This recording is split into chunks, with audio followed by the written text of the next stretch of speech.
Okay, everybody, welcome back to the fifth session of the second day of the Art of Armor. I am so I talked to this person doing a Zoom check the other day, and I tried to pull it off as like totally like professional and just talking with him, but I have to admit that our next speaker, Mr. Jeff Wasson, is my all-time favorite armorer. I have been following his work ever since like I learned you could find armor on the internet. I was lucky enough to own two pieces of armor made by him. I had a set of legs and a set of arms that I bought secondhand, and I was foolish and I sold them because I was young and couldn't keep up with the maintenance on them. And someday I'll be able to have more armor done by Jeff Wasson because as Toby Capwell just said earlier today, one of the greatest armors in the world. And so if Dr. Tobias Capwell says it, it has to be true. So welcome. I'm trying, like I said, I tried not to geek out when it was just me, but I'm not hiding anything today. So Jeff Wasson, thank you so much for joining us today and being part of this. All right. Well, thank you, Matt. Yeah. Thanks for that great introduction. I'm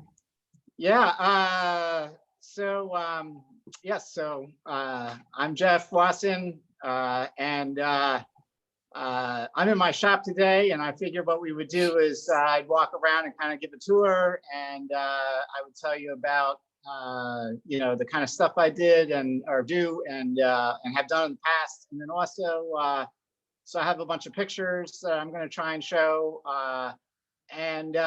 But first, I'm going to start by saying that, to sort of introduce how I got started.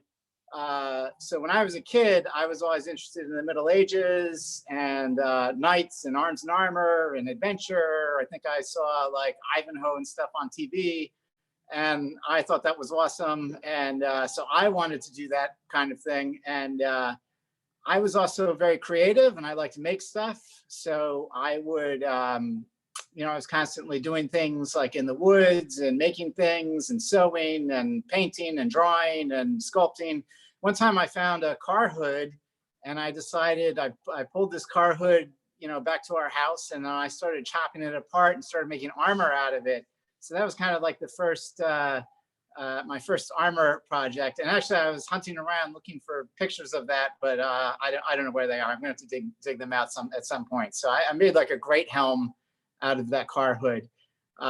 It was, and some other awful armor. So that's how I got started. And this was, when I did get started, I was in high school, and I knew then that, eventually I would go to art school. And when I went to art school, I came to school in New York City, to the School of Visual Arts. And I learned that there were groups out there that did fighting in armor, because I thought I was the only person that was really interested in armor, that I had this weird obsession. So the groups were the Society for Creative Anachronism, or SCA for short.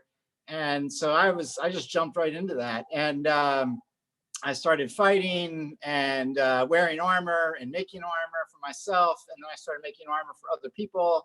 And I joined up with some guys that had a business of making armor for SCA people. And we would travel around to the big event that the SCA puts on is out in Western Pennsylvania. It's called Penzic. So we would go out and do that. And we went down to Gulf Wars a couple of times, the big event that's down in Mississippi. So that was where it all got started. But as time went on, I was always kind of a little, like the rules of the game kind of define the system that people use, both for like combat and for the type of armor they need. And they wanted more of a sporty, more competitive kind of armor, because people want to do good in the tournaments and the things that they put on. We're going to be getting into that more the last session of tomorrow with Brittany Reeves and Spencer Waddell and Kyle Potts and Shoshana Shellens, because they do, a lot of them do SCA and Bohurt or HEMA and Bohurt. So we're going to talk about how the armor can change your mindset as a fighter. Yeah, and it does. And also, though, how the armor can affect your performance. And I made armor over the years for various people. In fact, that's one of the things I ask people is, what do you plan on using your armor for?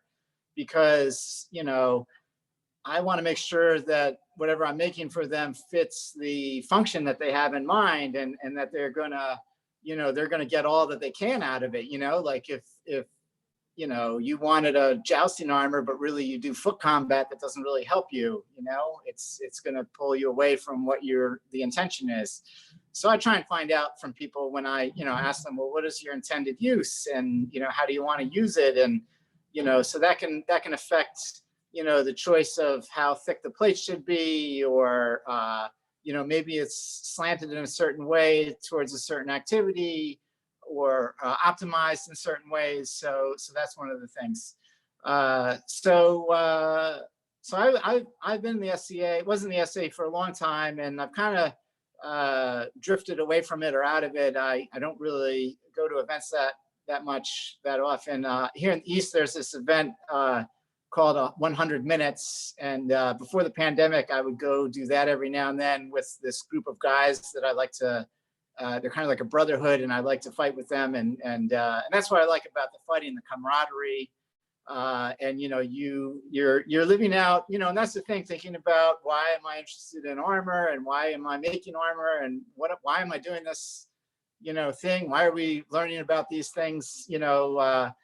And a bit of it is about having this fantasy of being a knight in armor, or what was it, having an experience, right? What was it like to live in the past? So, and in continuing that, and like getting back to my story, so I met my wife not in the SCA, but another group, and that did rattan combat, and she had armor and also horseback riding experience. And this other group that we were involved with, they had horses, and they actually put on a jousting show at like a medieval event that they put on out on Long Island. It was the Sands Point Medieval Festival. And so we kind of got sucked into that group because she had the riding experience and the armor, and the director of the jousting troupe wanted Stacy to to show, because she had the experience, because it's difficult riding a horse, and especially if you don't know what you're doing, and then you add armor into the equation, and it can really make things difficult. So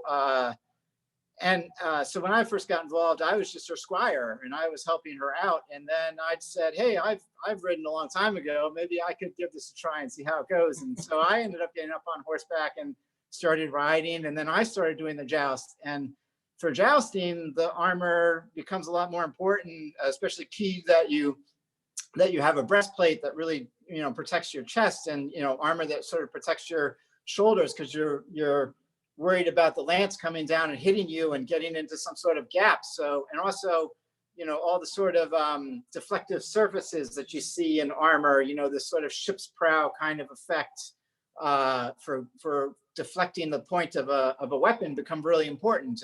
And the globose nature of a breastplate, things that people that fight in the SCA don't really think about so much. So there, the armor took on a whole nother meaning. And then the other thing too that happened was that, so I had been making armor previous to this, just out of mild steel and stainless steel, because people don't want to have to deal with the rust, and taking care of it. And I learned that people were making armor out of hardened steel. And so that, I was like, wow, that's really cool, because now the armor can be more tough, and it's not going to dent. And there's also something, I'd always been interested in blacksmithing and other things, from the Middle Ages, like alchemy. And, there's a kind of magic that happens there with fire. You have these like elemental properties, right? And this becomes more apparent like later on, when I got involved in making a breastplate for the Art Institute of Chicago. And I worked with another smith, Rick Furr. Rick Furr he took like iron ore, and then he reduced it into a bloom, which is a spongy mass of metal. So you're taking like, earth, basically, turning that into a metal, using fire all the time, using fire to refine it and then to make it into the sheet metal, and then that metal I would use to make the armor. And so another thing too is you might cool things down, so you're using water. If you're using a more traditional kind of forge setup, you have a charcoal fire, and which is wood, and then also the air from the air blast from the bellows. So you have all these elemental forces that are involved in making these pieces, and then when they're hardened and tempered, that's like basically changing the very nature of this stuff at a very basic level. So it's very magical in some ways and very, very elemental. So that's another thing that I really like about hardening and tempering the armor that I make, is it has these qualities, and it goes through this transformation. And I'm also very much interested in science, and I find the natural world very interesting, and I feel like that I have this very interesting look on how because you've got to kind of understand the crystal structure of steel when you do the heat treating, and this also comes into when you're forming it, how to shape it, how malleable it can become. So there's all kinds of principles and things that I get to see that you might talk about in a knowledgeable way, like you learned about in school, but here I'm using them to create something, and it becomes very tangible. Anyway, with that, I think I'm gonna turn the camera around here, and we'll start with a little tour of the shop that I have now. Yeah.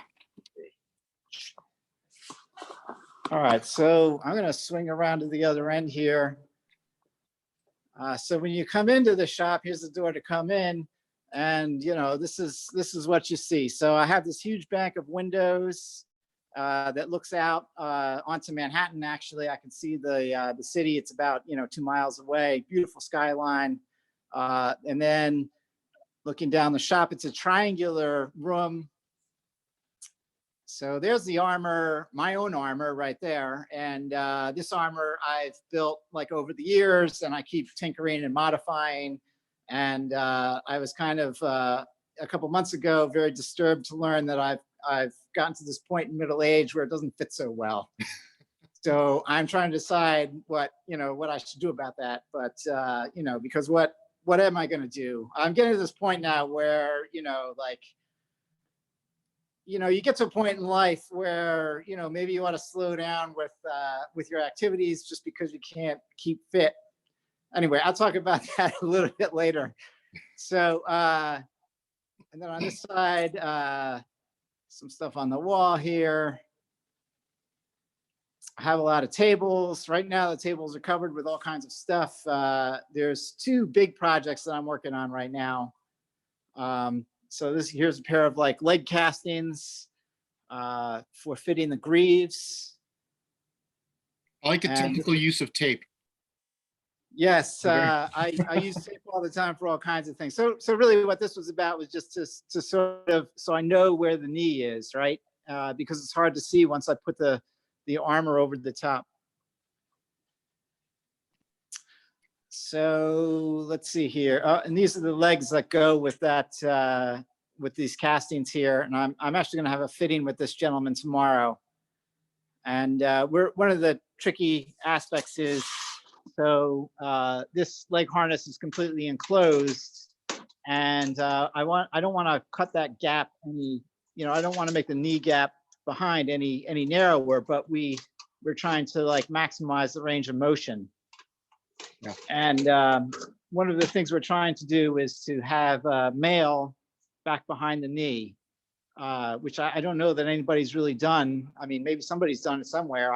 I don't know though. So, but it's very tricky because the mail all wants to collapse and has been kind of problematic. So we're trying to figure that out.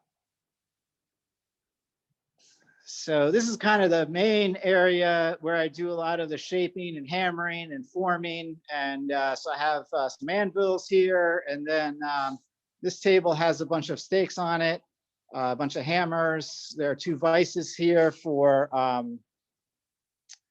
holding stakes. then over here, I have a cart that has all kinds of stakes for shaping. And I started making these T-stake type tools.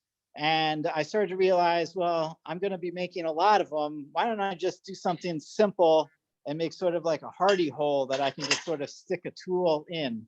And that will make it much easier to, so I just have to make tools like this. And the nice thing about that is I can switch them around so that they can go in different orientations.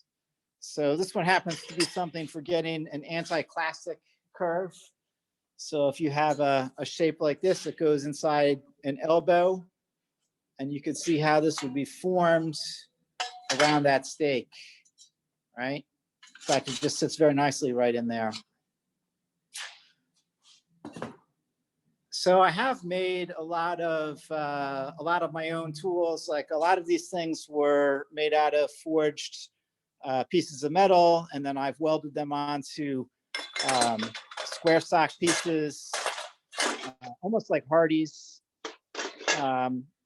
And the nice thing about these tools is then I can also lock them in the vise, or like down here, I have a bunch of ball stakes, and the ball stakes can fit in the hardy hole of the anvil if I want, or they can be locked in the vise. So I could do a lot of things there.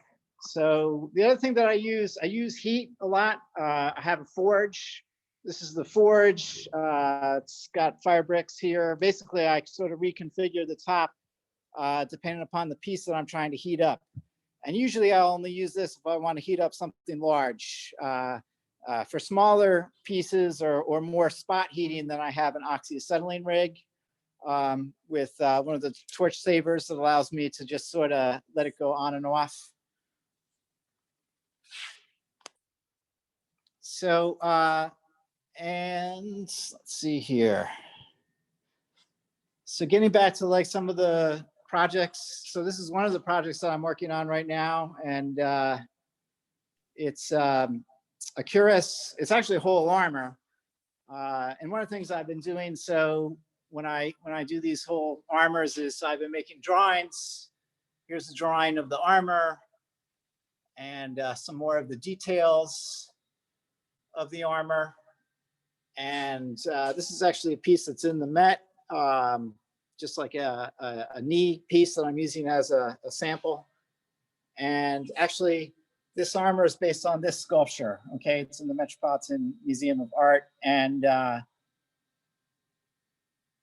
so the other thing that I do is when the patron comes to me, I'll make drawings. So this is a drawing, and it's a 6-foot piece of paper that it would be taped on the wall, and I would do tracings. And so from there, I can then make cardboard cutouts. And actually, the cuirass is like around a cardboard cutout right now. You can kind of see it right in here. An example of what I mean by a cardboard cutout is something like this that starts to develop the form from a side view and a front view. And with that, then I can stay on target as far as making sure that the helmet is going to fit or the body armor will fit. And the fit is very important. Another thing about the process of making armor, I have lots of patterns. So over here are boxes filled with patterns, and every client or patron, I make a folder, and I have all these resources here. So I can refer to these patterns, and if I were smart, I would probably just standardize the patterns and say, okay, this is it, this is what you get. But I'm too much of an artist, and I always want to like fine tune and try and make the patterns much better. So I'm constantly refining them. So and I also have lots of research, tracings of real armor. I don't know that you can really see it here, but this is a tracing of a greave that's in the Metropolitan Museum of Art. So from those tracings and patterns, then I can start to cut out my parts, and I cut them out using a shear. This is a Beverly shear. It's just like a giant pair of scissors for metal. And the steel that I like to use is all right here. and it's spring steel, 1050 spring steel, although I do use 4130 spring steel sometimes. For the, you can see that these sheets are nice and consistent. For the Art Institute project, I was using those hammered out blooms. This is a hammered out bloom, and it's actually very, very thick in the center and thin at the edges. So it's requires like a totally different method of forming in order to make it work well. So getting back to this armor that I'm working on, this is the knee and the cuisse for this armor, and so it's coming along really nicely. Right now, it's all nut and bolted together. The last thing I have to do is put some straps on it so that once the armor is all roughed out, here are the pauldrons. Then I'll have a fitting with the patron to make sure that it fits them properly and that it works well. So, and the other thing during the process of making an armor, so I might form some of the major pieces that involve shaping, but then I'll pattern out, after I have the placard form, then I'll pattern each of these lames individually to make sure that I get the shape just right. And right now we're on to doing the tassets, and the tassets are cut. You can see like I'm trying to figure out, what type of lines I want to put in here and how this is going to fold over. So there's all kinds of thought process and decision making that has to be done during the process of armor making. So this part right here, this is the bever. That'll fit right there. On a good year, how many projects do you on average have going at one time? Too many. Yeah. Let me switch this around here. Let's see. I just kind of did like a review last year, thinking about, what have I been working on? What have I been doing? What did I accomplish? And I think there were 2 full armors that I made, and then there were a bunch of miscellaneous parts and pieces, and then there were progress on 2 other armors, full armors. And then there was a bunch of like small things. Maybe I was fixing pieces for people, or maybe I made individual pieces. Like I think I was finishing up a pair of gauntlets for somebody. There were a couple of helmets that I made. And as well as doing armor. So my shop is on the 2nd floor of a building here in Queens, and down below me is a company that specializes in props for TV and movies. Oh. And actually, I've had a long relationship with them, and for about 20 years now, and I've known them. And over the years, depending upon what was going on, we would do projects together. And they always wanted to hire me full time, but I don't know. I always wanted to be independent, be my own person. Yeah. So, and now that I'm here, so when before they used to be actually in Manhattan, now they're here in Queens, but we were quite separate. So, whatever we would do would be more involved. But now that I'm here, it's a lot easier for me to be involved in any like small projects that come along. So, just as a couple of examples, last year, there was a book. I did a bookbinding project.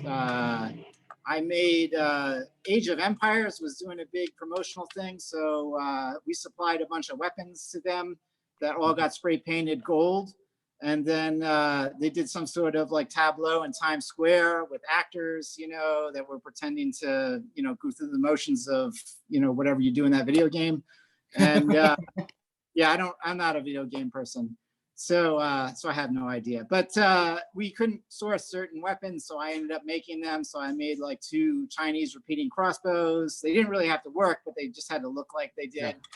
Yeah. And, but of course I wanted to make them work. Yeah, that comes up all the time. More recently, like I'm working on a rig to hold knives for some sort of assassin character. Oh, He's wearing like 8 different knives. It's kind of crazy. And now, so I just did that. And now they want another one. So for the stunt guy. So, wow. so stuff like that comes along. And there's been times in the past years where I've been totally absorbed by or gotten pulled into that world of prop making. The problem is it's very stressful, and they like me because I'm very experienced and I've been know how to make things from scratch and know how to make patterns. So but yeah, like I said, it's stressful. So I'm trying to find a balance between doing work for them, that's manageable, and then also continuing to make armor. And I think I really decided that armoring is more important than the prop making stuff at this point. Working on the bulletproof armor, the Chicago armor. What was your biggest challenge working on that? So the biggest challenge is that Nova got involved. Yeah. And they wanted to make a documentary about it. And what that meant was that they have a shooting schedule and they have to shoot things at certain times. And so it's like, Jeff, you can work on it, but don't go too far. Like, we want to see it at this level. But meanwhile, it needs to be, after that, they're going to shoot the scene where they're going to shoot at it. So I only have 2 weeks after that to have it all ready to be shot at. So, it just complicates things. Yeah. So that made it kind of stressful. And, I was using a material that was, it was handmade and it's experimental archaeology. So, some of these plates, sometimes they delaminate, and you have to deal with that. And that was a learning experience there. And, but, I've paid attention to, there's a lot of great people out there that are more knowledgeable than I am about stuff or know little details about things. And so I like to listen to what they do and hear their thoughts and stuff. I like to listen to people. So I was aware of this idea that you could squash metal to get it to form a shape. And so that was kind of what we do. I think I'm going to try and share some photos here, and I can go into that in greater detail. Let's see here. Share content. Photos.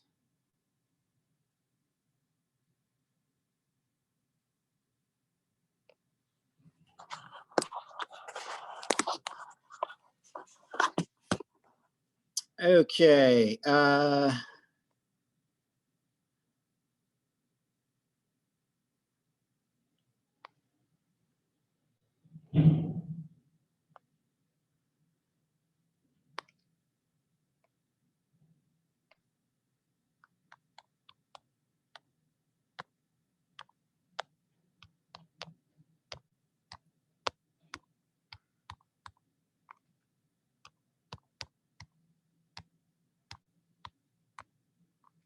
Just hold on here, everybody. Sorry, this is taking a little while. I have to select everything first.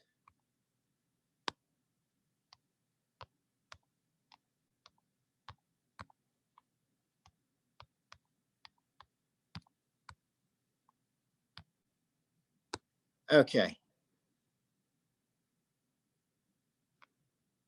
All right.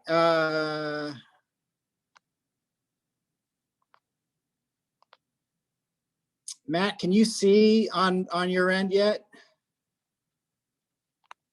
No, not yet. Okay. All right. Hold on. Now it wants to, let's see. It wants me to put them in an order. Okay.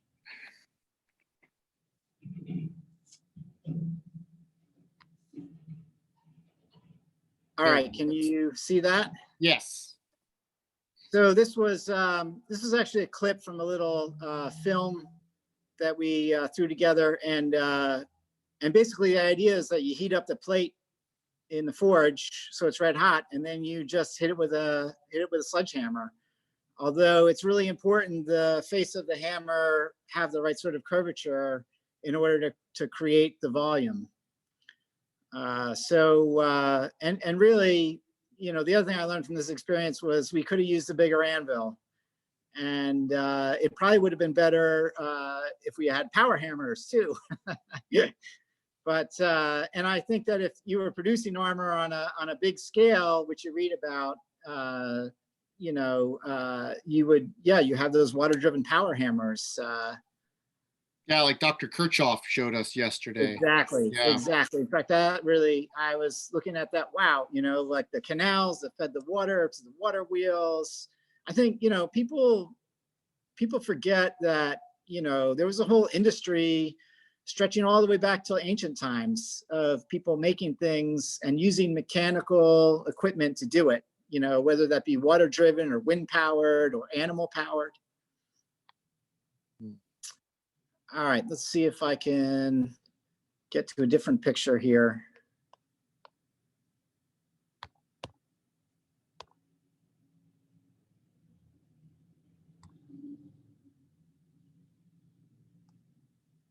Sorry about this little technical difficulty here. That's all right. Okay, that took me back. Okay, let me try this one more time. It might not be worthwhile here for me to try and show these pictures. Okay.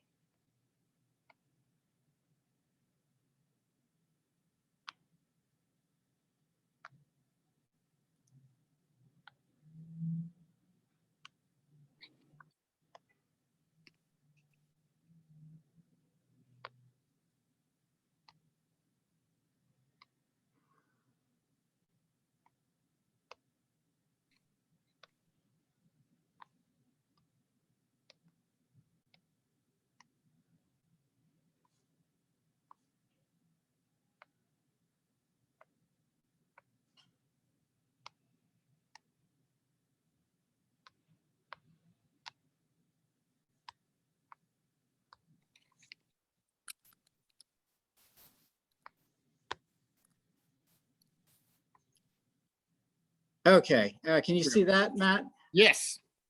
Okay, so this is the heat treating process where I've rigged up, that's actually a great bassinet in there, and I've rigged it up with some sort of structure so it's supported, and then I just grab it with wires after it's red hot, and I'm going to quench it in oil, and that'll make it hard. Then there's the second process of tempering where it has to be heated up again so that the crystals, so that it's not so brittle. So that's, it has just the right hardness. It's tough, but it's not so tough that it's going to crack or be brittle. So that's the other picture we were looking at. Here's sort of a time lapse in a sense. So you sort of see like a roughed out plate, and then a plate that looks more like a breastplate, and then even more so. And then at the end there's kind of a ground and polished one. So, and the reason I was able to get this was because at that time I was working on, as well as the Art Institute project, I was also working on a project for a guy in California, Chris Gilman, who had commissioned a Greenwich armor. So there were like two Greenwich armors going on at the same time. So what I did was just sort of combine the plates to kind of create a nice progression, like a Betty Crocker kind of thing. So, and there you can see how the, so I'd use templates, right? I was able to go to the Art Institute of Chicago and look at the real armor that I was recreating. And so I had really good drawings of it. And from those drawings, I made templates. And then in the background, you can see there's a tool, looks like it's made out of aluminum with all these holes in it. And that's a gauge that was used to measure the thickness of the metal. So that was also really important as well, to measure the thickness of the original. And then I was trying to get the same sort of variations that you would see in the original piece. And this is something you see in real armor that's hard to recreate with modern metal, of the variation of thickness. So the center might be very thick and then the edges might thin out a bit. Here we are. So as well as making armor, I've been using armor. This was the last big event that we went to. That's me and Armor signing autographs to the people. This is at the Royal Armories in Leeds, and it's the Easter Joust. And I got invited to go joust there, and it really was just like a highlight of many of the jousting trips that I've taken. I mean, it was just fantastic. One of the things that made it so cool was that back, when I graduated from college, I did this bicycle tour around Europe. And when I was in England, I stopped at the Royal Armories because they had just opened up. And I watched them do interpretive stuff there, jousting and also fighting with poleaxes. And I thought, wow, this is so cool. And so it was a great honor to be there again, like 20 years later, and be participating, at that Easter joust. And also the people, we met new people there, and also a lot of old friends that we had met at other jousts, like when we traveled around. So that was really cool also. And it was just a fantastic event. It must be sort of surreal. Like, how did it feel to be standing there in armor signing autographs? I mean, that. Well, so this is after, and Yeah. it's all, you're high because you just did your performance, or did your best to compete. And if you did well, or things worked out okay, you're like on a high. And yeah, so it's a total rush. And my wife, so I was telling you about how in the beginning I was the squire to my wife, and now at the end of our careers, she was my squire. I saw that. That's so fantastic. yeah, you can see I'm pretty I'm full of energy there. Yeah. So this is the part where you have to pick some people out of the crowd who are going to cheer you on, and that you are jousting for.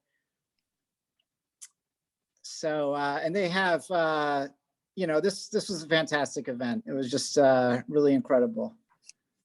It is a show in itself, so, as in a spectacle, but it's not.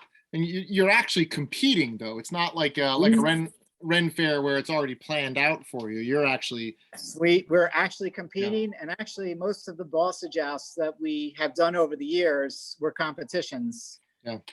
In that we are competing, and so they're balsa, and you're getting hit with balsa lance. Although sometimes there you go, you could see the balsa striking and just shattering all over the place.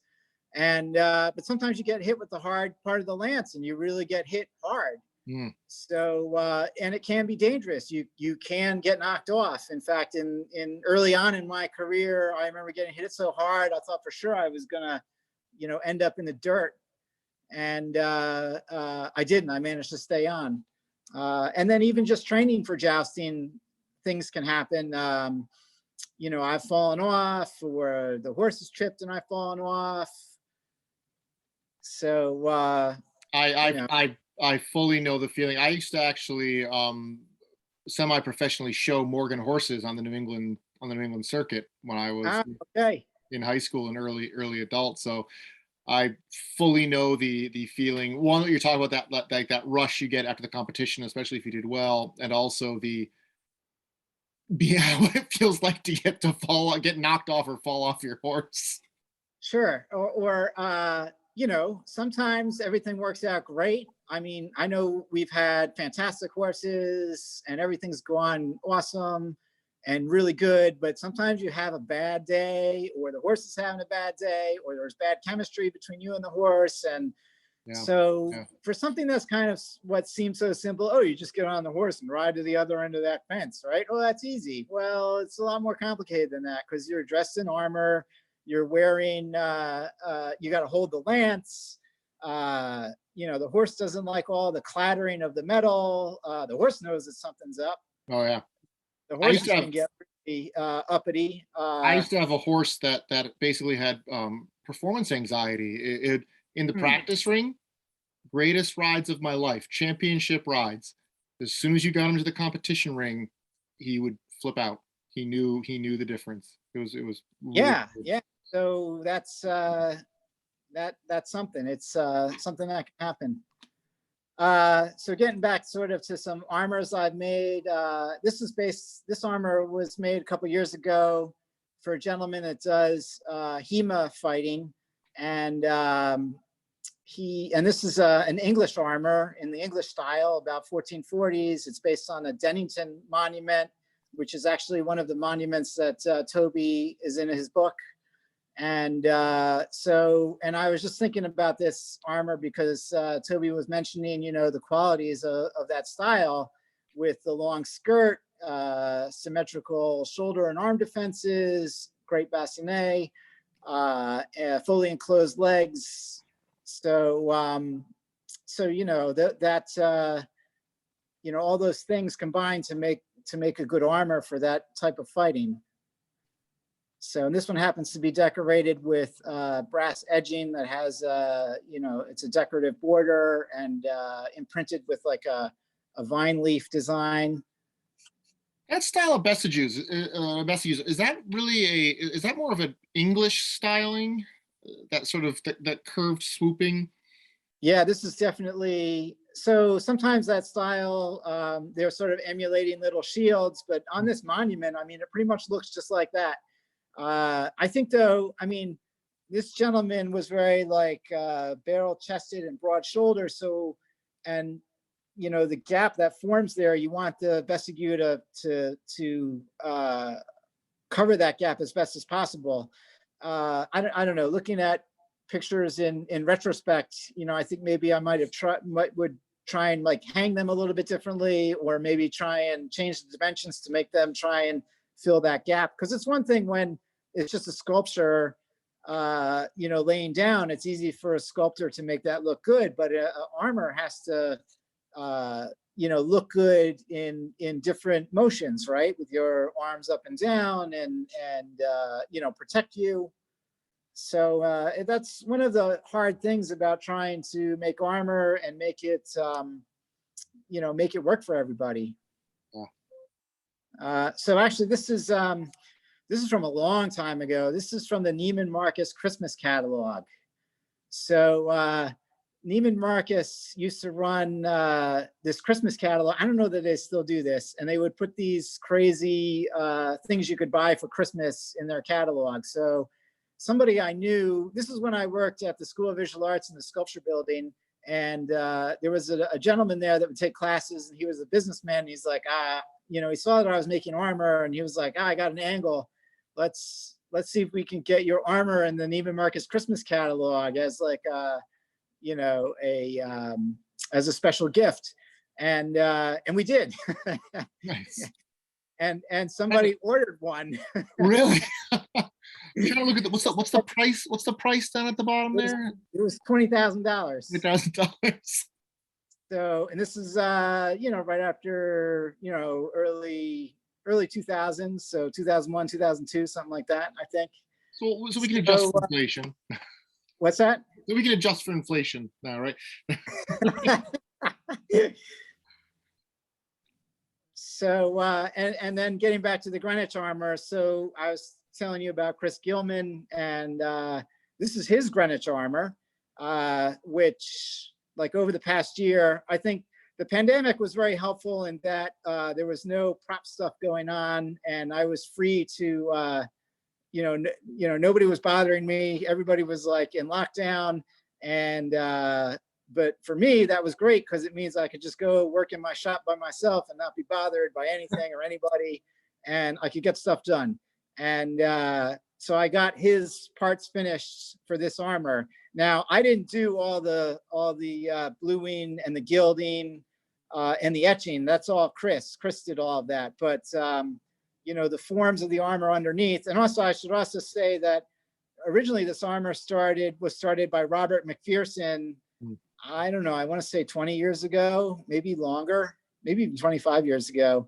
And but at a point in time, maybe about 7 or 8 years ago,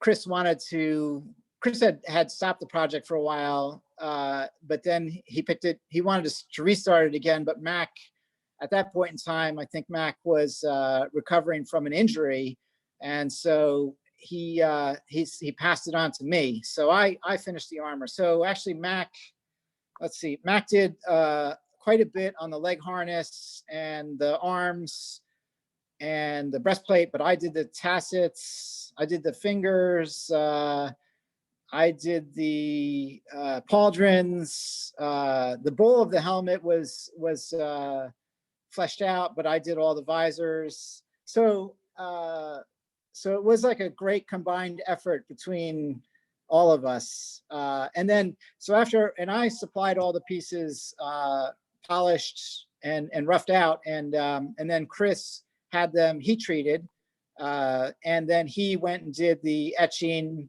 and the gilding and the bluing, and I mean it's unbelievable. It's stunning. It is. So, It is absolutely stunning. That's going to end up in a museum on its own someday. yeah, I know that Chris wants to do some sort of stuff with it. That's, you know, he would like to do sort of interactive things with it, where, you know, like at a museum or something where people could learn from it, because you just don't see stuff like that recreated. All right, so this is another armor that I made a couple years ago, a Gothic type of armor, German Gothic type of armor.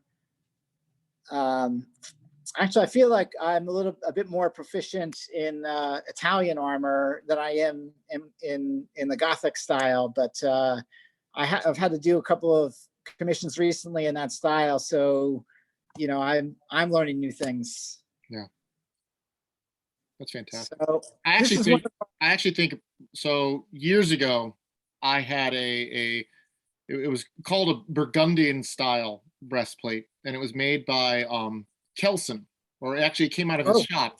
But I think yes. he actually told me, and if I'm remembering correctly, something happened, and I think you actually made it. I think he passed it on to you to finish or something, because he couldn't finish it in time. So actually, so I used to work with Kelson. Yeah. And when we were involved in the SCA, and we were both squires actually to the same knight, and it was part of the armory business that I was telling you about. Yep. And made armor for the SCA people. So yeah, wow, yeah. Yeah, I loved. I'll send you a picture someday so you can see if you recognize it, because I did love that piece, but I moved on. So. I've forgotten sometimes the things that I made over the years. Yeah. So being involved with horses, and actually, since we don't have our own horses, we're sort of at the mercy of training by begging other people to ride their horses. So one of the people that we've been in cahoots with is a guy out on Long Island who does reenactment and does things for film and TV with animals and horses. His name's Frank Bradford, and he runs this thing, Boots and Saddles. And so we do, one of the periods that he does is Revolutionary War. So here we are kitted up. That's myself and my wife, Stacy, as British Dragoons. And this was actually this past fall, and where we were out riding around, terrorizing the colonists. Actually, there we go. What you don't see is when the British Dragoon, who's the big bad British Dragoon, is trying to eat his lunch, and the donkey is harassing him. That's an amazing picture. So I'm trying to eat my lunch, and and you know, that's another thing. So Frank has this donkey, and we're riding around in these incredible outfits, you know, with all this equipment and gear. You know, we've got pistols and sabers, and you know, the clothing is just you know, the uniforms are just like magnificent. And this donkey is running around following us, right? And people are more interested in the donkey than they are us. Of course. The donkey was stealing the show. What was that? What actor or director said, you know, I never worked with children or animals? W.C. Fields, I think. this is one where I was at the cloisters giving a presentation on the arming of a knight, and also talking about various artwork that was in the museum and how it related to knights in armor and my experiences jousting. And actually, that was very cool to be able to present in that space, because that is one of the trying to remember. Oh, it's the chapter house. That's it. That's at the cloisters. And it's just such an evocative place. I really love the cloisters. It's just, I love, because you get this context there. And that's the thing that I think is missing a lot in Arms and Armor or recreation of the past is understanding the context. Yeah, that's an excellent point. We can wear it all we want around here or at SCA events or things like that, but we never really, have a space that we can fully understand how it interacted with their world. And that's like the closest you can do that, see how it interacts with that world. Yeah. So this was at the Easter Joust at the Royal Armories. The type of helmet that I'm wearing there is a Great Bassinet, and it has a visor that comes down and catches, and it's very, it's like a ship's prow, and it's very safe. But actually, as an armor wearer, I decided to be more, getting back to this conversation about, usage of armor and competitiveness. I decided not to wear big pauldrons because I felt that it would be harder to control the horse and also to manage the lance. And I had these beautiful mail sleeves that were made by Toby Capwell, and I wanted to wear those as well.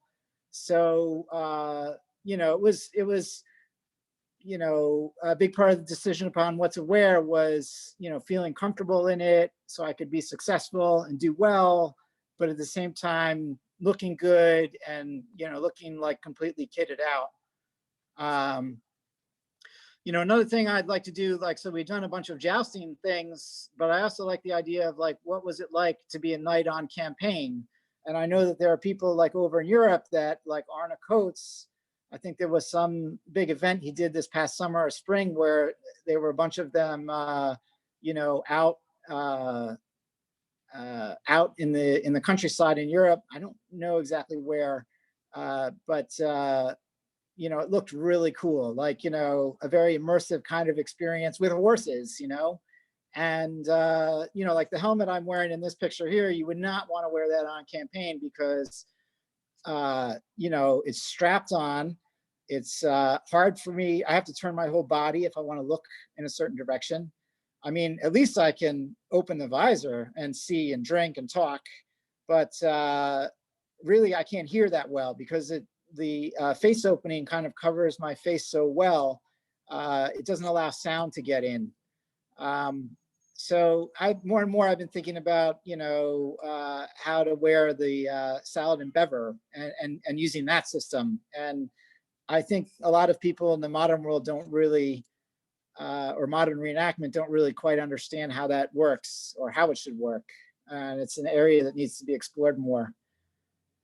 Okay, so here you are back. That's Frank, our friend that does boots and saddles, and I'm in the background riding behind him. This is a timeline that was out on Long Island, and it had everything from Romans all the way to World War II.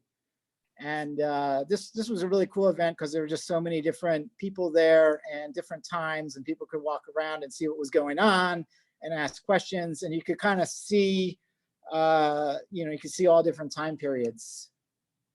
Neat. What's that? I was going to say that I know that you and Stacy like to ride around in another form of armor.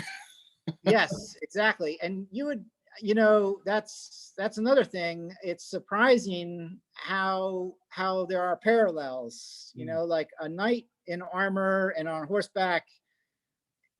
He doesn't operate by himself. He needs a crew. He has squires and assistants, that are going to pass up the lance or help manage the horse or hand him the equipment or weapons he needs. So he has assistants. You need assistants. You can't be a knight all by yourself. And the same is with the tank. It needs a dedicated crew to operate. And so this is a Sherman tank from World War II. Out on Long Island, there's a museum called the Museum of American Armor, and they specialize in tanks and tracked vehicles and Jeeps and all kinds of things from World War II. They also have some stuff from Vietnam and from other time periods. And they do an awesome job of presenting to the public. They do a thing called the Armor Experience, where they take people out in the vehicles. And actually, once again, it was my wife that got us involved in this, because she just always loved like ships and tanks and thought that those things were cool. So when this museum started, she was the first one to get involved. I was like kind of reluctant. In fact, they put me to work in the kitchen first. I was working like you got the true military experience. What's that? You got the true military experience. That's right. That's right. Potatoes first. And then I ended up on a Sherman tank because apparently being up in the turret was like the safest place to be. And but gradually over time, we ended up becoming like a crew, and also they realized that that maybe more than a couple people should know how to operate it. So I actually learned how to drive the Sherman tank. Wow. So, which is a little daunting because it's 33 tons, and if you run into something, that's it, it's gone. And it's no joke. And also that this is a real 70-year-old vehicle. Yeah. So it could also catch on fire, or there could be problems. And then we're back to Teddy Roosevelt Rough Riders. This is another activity that we do with Frank. And also because on Long Island, Teddy Roosevelt has Sagamore Hill, the house that he built and lived in while he was the president. So there's a lot of, the Rough Riders were the unit that he formed during the Spanish-American War. And also it just has to do with my love of horses, and we do a lot of cavalry stuff with them. So, and I really like that. I like being proficient on horseback. And I think that if you're going to be a horseman or a horsewoman, that, you should learn to ride different horses so that you don't get comfortable with just one mount, that how to do the different things. So, you can, you're not, riding on horseback is like an extension of your will and what you want to do, not, you're not letting the horse drag you around. So, and that's one of the things I like about this group, because we do a course at the Long Island Fair where there's jumps and there's different targets. You can see a pumpkin sitting on a post there in the foregrounds, and we have to cut that. And Frank has been a great collaborator because he's actually, Stacy and I have used his horses to do some jousting events on, and also to train with. And in return, we've helped him out by doing parades and being a part of his groups when he needs us to do either like Civil War or Teddy Roosevelt or Revolutionary War. Awesome. So it's been, that's been really great. Well, we're running a little short on time, and I'm sure there's a lot of questions people have for you. Sure. I think, this is the last picture. So it's okay. Just Stacy jousting. And I'm ready to answer some questions here. Let me see if I can get out of here. I can do that for you. No, that's not the right thing. I can do it. There we go. There we go. Okay. So if anybody has any questions for Jeff, you can certainly either type it in the chat or unmute yourself and just ask.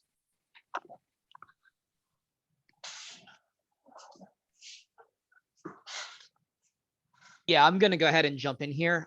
Jeff, first off, immense pleasure to meet you. Your workshop is where I hope my workshop will eventually be someday. How much would it cost to commission a Lorica segmentata from you? email me. But the other thing too is that at a certain point in time, I sort of said, okay, I'm just going to focus on medieval European armor, like Gotcha. 14th Okay. century to the 15th century, and then a little into the 16th century. So, and Okay. even that might be too much. I feel you. Just amazing work. It was just awesome. Well, thank you. Thank you.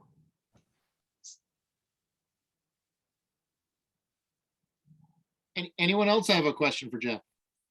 Yeah, I do. I want to know more about that whole shelf you have of bassinets over there. Oh, in the back. So yeah, that's a shelf with just a bunch of old helmets. Some of those are SCA helmets. Some of those are helmet bulls that I don't know, I just wasn't happy with. I think they ended up there because somebody a couple years ago was, wanting like an old looking helmet. So I brought those in as examples. Ike Brander asks, why are there so few vestiges in the late 14th century armor? That's a good question, because you would think, and you know what, they do appear in the 14th century off and on certain effigies. So, and you would think, because that's like a, quite a target right there, right? With the armor just kind of coming up, but yeah, I don't know what to say about that. Yeah, they do show up. You're right. They do show up. They do tend to become more prevalent once you get into like the early 15th century through the you get the longer ones through the beginning of the first half of the 15th century, and then as you get into the War of the Roses, there they start to become back into that more circular. Yeah, you know what? Actually, you just made me think of something there. Probably because prior to that time, and certainly you see it in Italy in the in like the time of Fiore, some of those guys don't have plate armor at all. They're just deciding to fight with sleeves of mail, and maybe they just feel that they can be much more mobile if they're doing that. So they would rather take the mobility than the protection that the vestiguo offers. In contrast to that, so in looking at armor, and now there's more and more stuff online, like on Pinterest, I see armor all the time, and you see inside shots of armor, and a lot of times you see things that are like riveted together. They just articulate on rivets, and that's it. There's no leathers or anything to make them flexible. So it seems to me sometimes that some people might prefer or value protection, even if it's more rigid than mobility. So, and that might be like a decision you make when you're assembling your armor in the past, that you valued the protection more than you valued the mobility. And the best protection is not getting hit, right? I mean, yeah, or being armored up so much that it doesn't matter. Parker asks, I work a lot with mild steel for my armor, but do you ever work with a higher carbon steels like 1040 that you leave untreated? Sometimes I have done that where, because I don't really have a whole lot of mild steel in the shop. Like most of the time, the mild steel I have in the shop is just for like making frames to support the pieces that I'm about to heat treat. I do use 1050 spring steel, and I don't use 1040 or 1095 or the other ones. I'm quite happy with the way 1050 works for me. The only annoying thing about the 1050 spring steel is getting it, because it only comes from Admiral Steel. I mean, unless somebody knows some other place to get it from, and you have to, I can order it in small amounts and have UPS get it, but that's not very. It's expensive because it has to be wrapped up and it's UPS. It's better if it's shipped in a big quality, but arranging the whole thing with the pallet and a trucking company and all that is just annoying. Yeah. Let's see here. Chad asks, what's your favorite part of the process? Some armorers seem to prefer the major shaping, while others the fine details. What's yours? I think it is the shaping, like the sculptural aspect of it. And yeah, I think I would have to say it's that. And sometimes though, I get so bogged down in a detail somewhere and I forget about that. Or like yesterday, I was trying to do some patterning, and I mean, I have multiple patterns of this style of gauntlet, but I'm like getting all finicky about every little 1/8 of an inch or 1/16 of an inch, and it's just like, no, just cut it out. It's done. Okay, and then we'll trim it when we get to that point. What do you think the number one skill for someone to work on improving and having is in armoring? What do you think is the one thing that they should I don't know that there's one thing. That's hard because it's multiple skills. And I think maybe having a good eye, having good hand-eye coordination is good. I mean, I do like drawings. Drawing really helps me out, understand things, or even like a lot of times I'm making a drawing in my sketchbook just to help me understand something before I move to move to the real thing. So here's different ideas about a type of bever, and so, and I'll try and make notes about what I've done in a process so that I can look back on them. But even like, all right, of course, I'm not going to easily find it.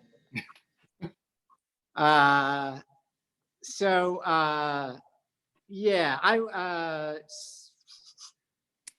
having an eye, looking at stuff, and being able to look at your own work and say, and be critical about it is very important. Hand-eye coordination is very important. With hammering, you're going to do a lot of hammering, and that hammering is very important because it's going to,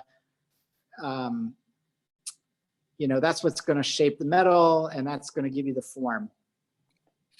Adam asks, is there a good resource for learning to make armor from someone who has some metalworking experience? Well, I think, you can go online now, and you could go on like the Armor Archive. There's also Facebook. There's lots of groups there. Yeah. You can find people to work for. It's good to have a mentor.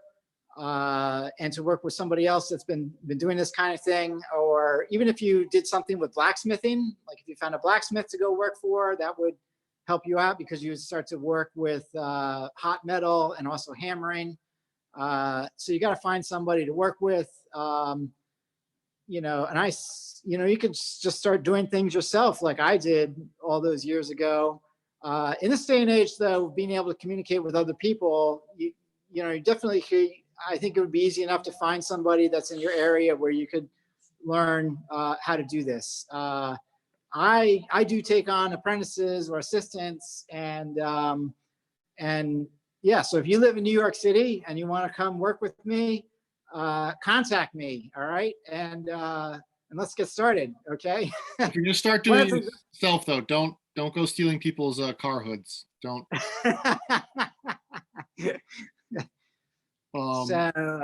One last question here. So being both a maker and an operator, which do you find brings you closer to understanding the experience of a historical person? That's tough. And that's one of these things that I faced when I was more involved in the SCA, I guess. Do I want to go to an event and fight, or do I want to go to an event and be like a smith or be on the sidelines and fix people's stuff, or I don't know, or talk to other people. So, and I realized that, historically the two things were like incompatible. Craftsmen were craftsmen and knights or soldiers were soldiers, and they didn't, they were two separate groups. And I don't think you would, unless an armorer was part of a militia or something that defended a town, that's about as close as you would get. So, so yeah, but I think I feel things from both aspects, but I see them as, I don't know, two different things. All right, so the last question today, Jeff Wasson, what is your favorite armor? Okay, all right. So there's a cuirass in Bern, which is a mid 15th century cuirass, and so I would say now that's kind of my favorite thing. I keep going back to it because of the armor that I'm working on right now. The one that I have in the shop, you know, I've been using that Bern armor as a reference, and then also I'm working on drawings for Toby Book 3. Yeah. And that armor is constantly coming up because it's one of the few, you know, that shows this export style, Italian export style. And it's a beautiful armor. I mean, it just has beautiful, graceful lines. And, you know, that's one of the things I've always loved about Italian armor. The cuirasses from the mid 15th century, the way that, you know, they're almost like a ball and socket joint, like the upper part rotates within the placard. It's just a genius design. And so it gives you this extra bit of adjustability and mobility. And then you have 2 layers of steel over the front of your body, right? The other thing that I like about it is, you know, it's very tight in the waist. So it sits right at the waist, right? So that 20 pounds that is the cuirass is going to be right at your waist and not on your shoulders. So yeah, I would have to say at this point in time, but you know, this whole favorites question, you know, I know it's not fair. It's not fair at all. There's so many things out there to be interested in or excited about, and yeah, over time it changes. Well, Jeff Wasson, artist, armor, jouster, reenactor, thank you so much for being part of this today. It was great talking with you. Great seeing your shop, learning a little bit about your process. If you and Stacy ever want to come up to Maine, I'll have you as guests. We'll armor up and go out in the field in the woods and go on our own little campaign down through the woods. Sounds great. Sounds great. Thank you, Matt. This has been wonderful. You're welcome. So, folks,